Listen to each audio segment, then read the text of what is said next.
Okay, we have this purge valve solenoid. I bought it like 2 years ago.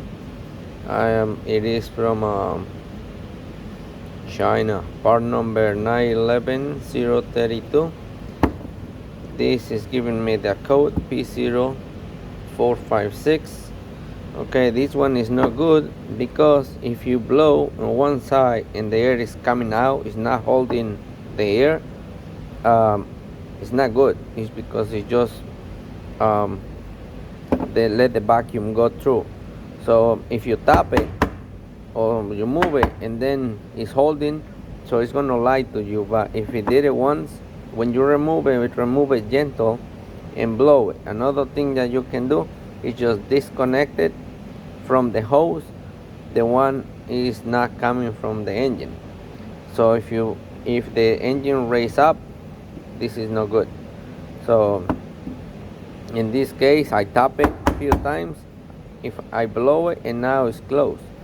But when I took it out, I was able to blow air from both sides on my hands disconnected.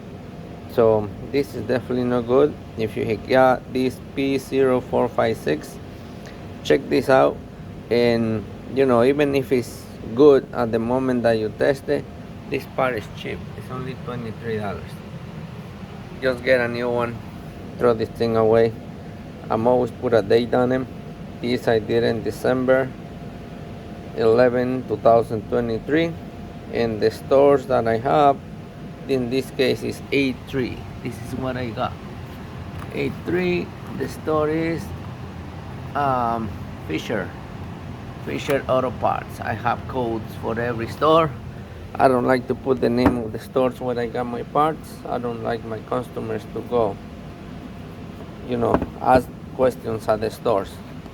So I just get in a new one. This thing should be lifetime warranty. So that's it. It's a lifetime warranty. So if you already put it on, just go to the store and get a new one. And that's it. Make sure you got your date on it and what store you got it from. Okay, this one is not holding vacuum, so it is junk.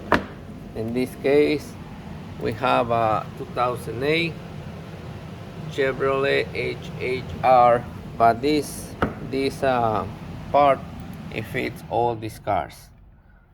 See, Cadillac, Chevy, GMC, Hummer, Pontiac, same part.